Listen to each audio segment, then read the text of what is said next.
Welcome back to the morning show here on Arise News. I'm Biola Alabi. And I'm Tundu Abiola. Our next guest is LaTonya Washington, who is an authority on customer culture and cultural diversity. She is known for her interactive customer service training and motivation. Her objective is building a company's culture that attracts excellent brand awareness and an environment that enables employees to thrive and succeed within the office as well as when they engage with the customers.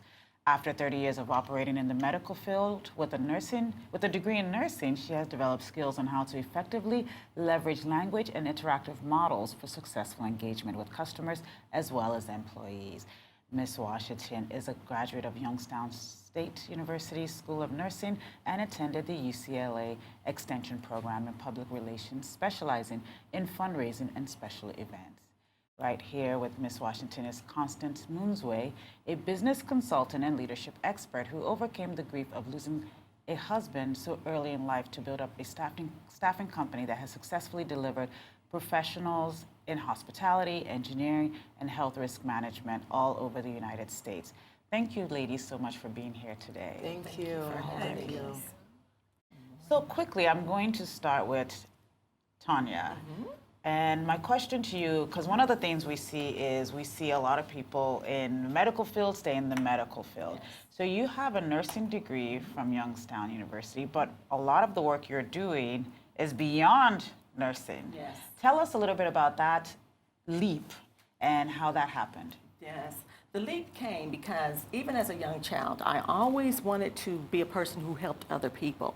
And so then I also said, I want to become a nurse. And going into the field of nursing, of course, you connect with so many people that are in need of care. And after so many years of doing that, I began to literally walk into the hospital and I would get a splitting headache. And at that point, I said, it must be time for me to advance. It's time for me to leave and branch into something else. But in that, I recognized the fact that for the empathy that I had for people and the need to help others, it then transformed me or transitioned me into entrepreneurship and business ownership, helping those that are looking to do more in the industry. Wow, wow. Yeah. Constance, can you tell us a little bit about your business and also how you channeled a tragedy into running a business? Right. So ITH Staffing is a national staffing company based in the United States. That means we hire and place individuals from entry level all the way to C-suites. We represent some of the largest clients in the United States, including Kaiser, AutoZone, eBay, some companies that you're familiar with. In 2014, my husband passed away due to a car accident. He just didn't come home. And our daughter at that time was 7 months. Oh, wow. Yes. And so I had a choice. I could either go back into corporate America, which was my background, or I could channel my grief into something that would create a legacy, not only for myself, but for my family. And so in that, I birthed ITH Staffing, which stands for Information Technology in Healthcare. So we are heavily involved in transforming lives through employment within the information technology and healthcare sectors. And we started the company in 2014. Within a year, we broke records over $3 million in revenue, and we've doubled ever since. And so it really is a story about that. Tragedy doesn't have to be a limiting factor, and that you can actually take pain and use it as fuel to be able to get you to the next level and not dwell in a place of fear. And so that's what I believe that we've been able to accomplish through ITH Staffing. Wow. That is incredibly inspiring. But what is this? We're here to talk about developing the entrepreneurial spirit, but it's often said that they're born entrepreneurs. What's your take on that? Is it something you're born with or something you can develop? Well, I believe it's something you develop because, too, you have to develop your skill sets to become an entrepreneur, but it's the passion. A lot of times, of course, we jump into things. We have our degrees and all of those things that are necessary to advance in this world. But entrepreneurship is something so different. It's such different from working and being in the workplace and advancing. And so it's having that passion and knowing I'm to do more. It's something, understanding that you're supposed to branch out and help other people and create a pathway for more people to be able to work, economical development and things of that nature. And so I believe it's something that we develop, but I believe it's something on the inside that says there's something more that I'm supposed to do. I'm supposed to be that trailblazer. I'm supposed to be that innovator that creates the jobs for other people and to create things just for our world to be a better place. So just to bring this in, both of you are based in the U.S. Yes. You're in Nigeria right now. What brings you both to Nigeria? Okay. Well, for me, I'm here with LaTonya on behalf of the L.I.S.T tour. But one of the things that I'm really very the L.I.S.T tour? The L.I.S.T tour, okay. Yes. You're going to tell us more about that. Yes. Okay. Yes. But what I'm really passionate about is AGOA. And AGOA was an act which first started in 2000. And it allows African companies to be able to export goods into the United States tariff-free. Well, in 2014, Nigeria only exported about $6 million worth of goods into the United States. She was just talking about that. Yes, whereas in sub-Saharan Africa, they exported $6 billion worth of goods into the United States. Now, we only have about 5 years left on AGOA. And so I'm here not only as an American, but I'm also an African born in Zambia. And I'm here to say, hey, people, what are we going to do? We have 5 more years of AGOA left. Nigeria has the capacity, ability, and resources to be able to export more goods. You can export anywhere from rice to beads to clothes, to apparel, to wool, to anything you can think of, even livestock into the United States. And Nigeria is not doing that. And so I want to partner up with Nigeria to say, look, I have successfully ran businesses in the United States.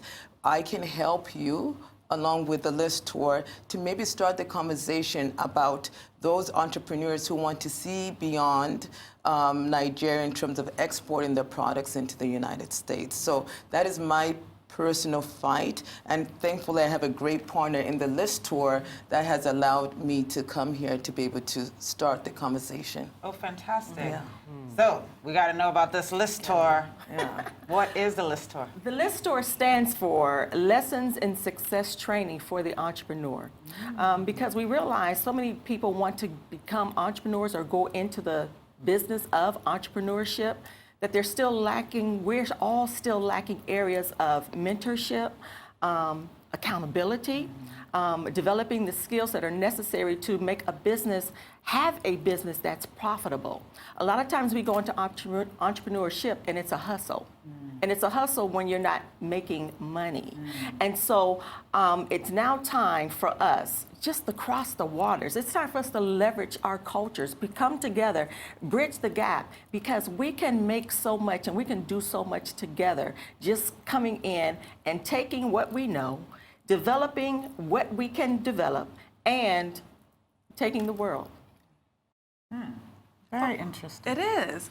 But the figures you just cited are staggering, really. It is a huge shortfall. What have you found to be the challenges in Nigeria? What is holding us back on the entrepreneurial scene?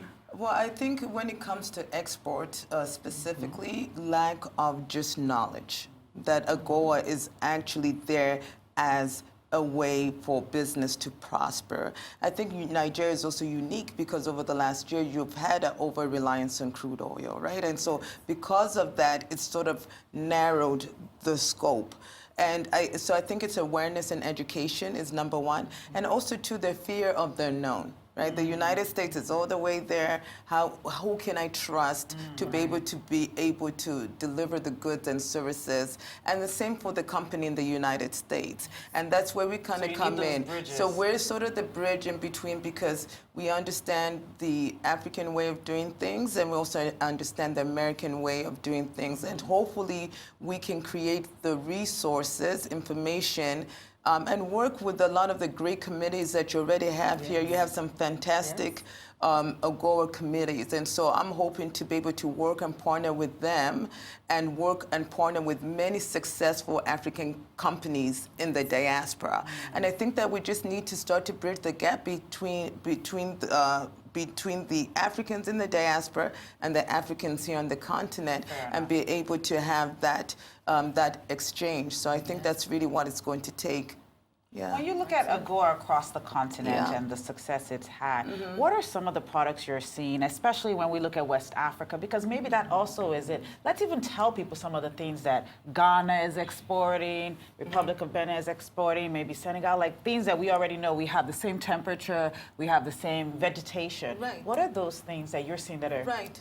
Dried fruits, dried vegetables, tomatoes, onions, beans, rice, groundnuts. But those things have a standard that they have to be up to. They obviously have, you know, can you tell us? Right, and I mean, I think that when you're talking about fresh fruits, dried fruits in general, whether it's dried fruits or vegetables, have a higher chance. But part of it is that part of what we do is actually give you the standard.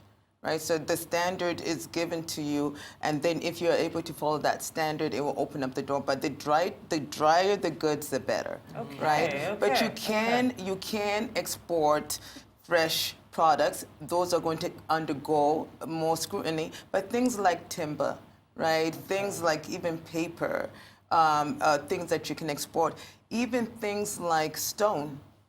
Actual stone, whether it's clay stone, you can export into the United States. You can export things that are used within automobiles into the United States. You can export all kinds of apparel. I mean, Nigerians are known for their fashion sense. That can come, look, for example, and that can go through AGOA.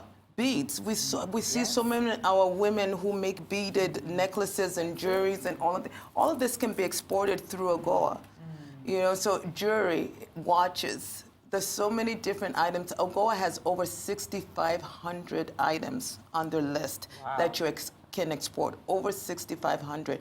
I'm sure we can narrow it down to about 50 that Nigeria is really good at. And then let's focus maybe on 10 of those. And just focus on 10. You're right, because 6,500 is a lot. And so I'm sure, and if we can just start with 10, 20, and just become really good, and do corporate and become really, really good and really, really focused, we can align them with the market. Because part of it is that, well, I have the goods and service, but where's the market in the United States?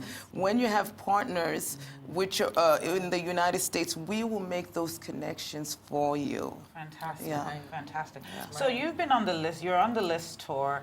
Is Nigeria part of a number 5 country on this tour, or what have you been doing so far? What have been some of the engagements with entrepreneurs? What has surprised you the most? I am excited about being here because this is the motherland for me, you know, being an African American. And so have you done a DNA test? Because you know what? I think it's time for me. I may not be, huh? But anyone that does a DNA test, for some reason, there's a part that comes somewhere. So we're already going to assume that it is. Right here, right here. Okay. What it is that I'm excited because, but Lagos, Nigeria will be our first place for the international L.I.S.T tour because, of course, in America, we hit the different states already. But I knew it was time for us to come to the motherland and just be a part because it's time for us to bridge the gap. It's time for us to do so much together. And so I'm excited about doing that. And just like Constance was talking about her, even our sponsor, our international sponsor, he is Nigerian, SDX Calling app. And so we're so excited about what they're doing with their business and how we can all work together and intertwine. And so Lagos, Nigeria is the first leg for the international L.I.S.T tour. Yes, fantastic, fantastic. Yes. And so what are you going to be doing now while you're here in Lagos? We have been here since, I believe, what, Tuesday, Thursday? I came in Tuesday. You came in She came in on Thursday. Tuesday. We have had the opportunity to meet with so many different entrepreneurs and groups.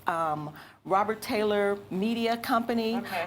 As well as some very influential people that are already here in Nigeria. And that was something that we wanted to do anyway, because I truly believe before you start to branch out, you need to meet with people and hear the pulse, what's happening in the area, because what happens in the United States is not the same that happens here in Africa. And so we wanted to come in and hear what's happening and see how can we work together to bridge the gap, especially as entrepreneurs, and just make an impact in this world. Fantastic. Yeah. But how can we bridge the gap? Yes. You know what? You are so educated. I want to say smart, and everyone, you guys have a fund of knowledge. And so we want to be able to just glean, as well as be able to bring people here from America and be able to glean from one another. But we both bring so much information to one another to where it's so necessary for us to make a greater impact in this world. And so that is exactly what we're looking for. And so you all have it going on. Let me say this, you really, really do. And so we're just excited just to come in and say, well, how can we just pull it all together and just impact the entire world?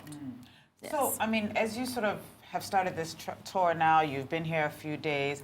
Constance, what's one of the things you've been able to do with AGOA of the $6 million that is currently being exported? What have been, I mean, how can we even expand that base of people? Have you been able to meet with them, engage those people? And what type of products are this $6 million already? Well, the $6 million that was exported, that was back You in... said was. No, don't say that. That was 2014.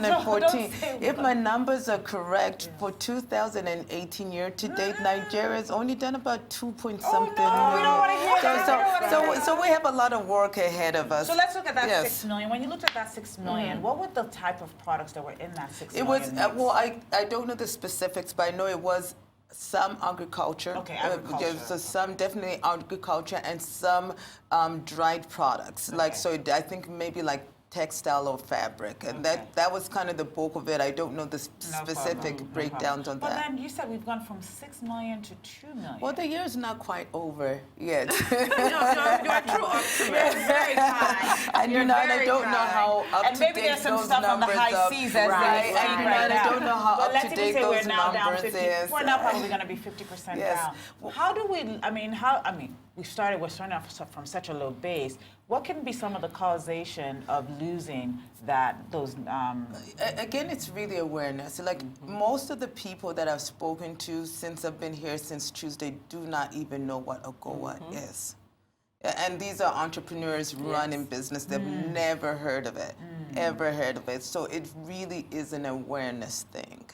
So Where does that blame lie? That people don't know what AGOA is? It is something that more of the leadership of our country needs to do? Is it something that the American leadership on the ground needs to do? Who really needs to be the driving force around AGOA knowledge? Right, but for me, my knowledge of AGOA started from my extreme obsession with change, you know, and how can we, and because I'm African and because I'm also American, I've always been curious about what can we do to export our very rich goods into the United States. So I think everything starts with passion and desire.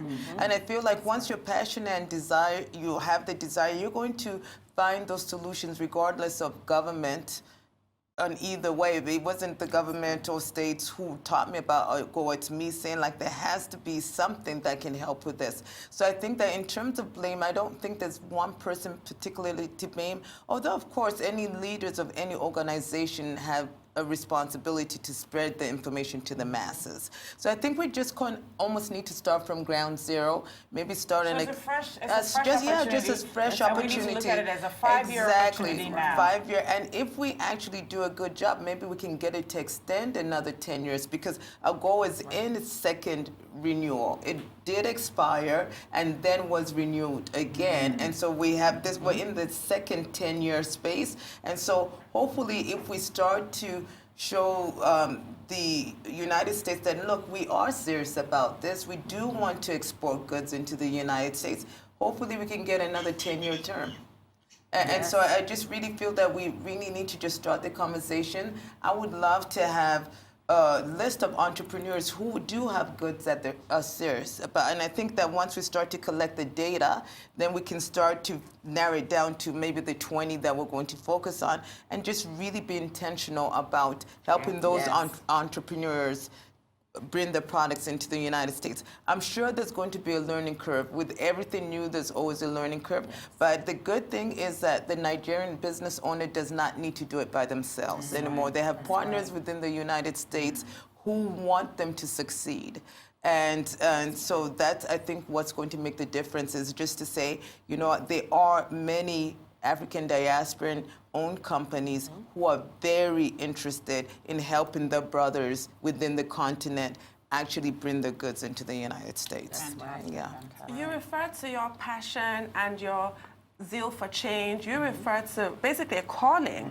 So entrepreneurship is not all about dollars and cents, is it? There has to be some kind of a drive. I'd like you to encourage Nigerian entrepreneurs, because here, apart from these problems with information dissemination, we also have quite a challenging business environment.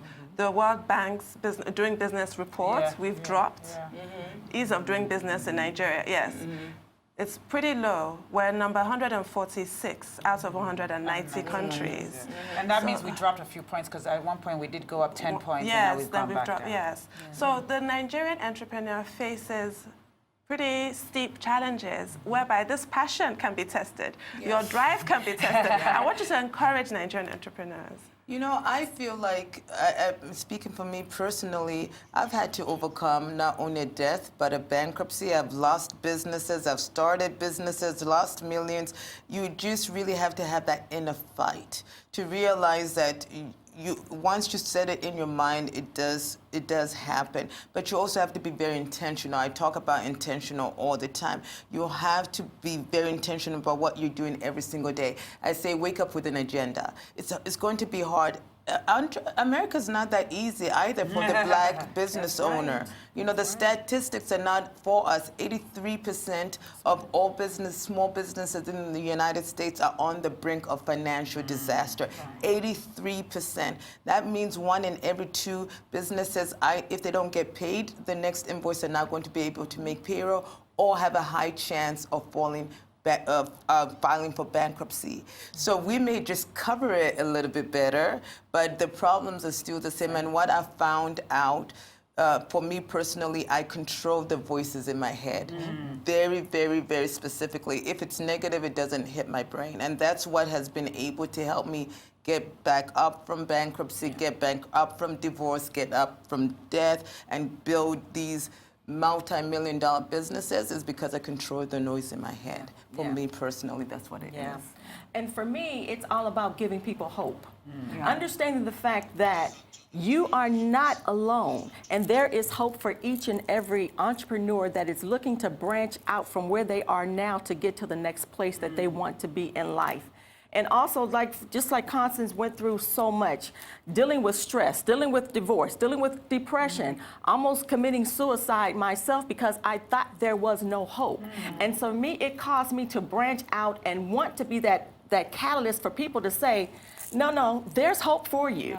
And so we can take what's in our hands, because we're gifted. We have gifts and we're talented just by what we have to offer, to develop the wealth within our society, within our communities, and to just do what we need to do and to prosper and to be productive and then be happy people. LaTonya is taking us to church this morning. Amen.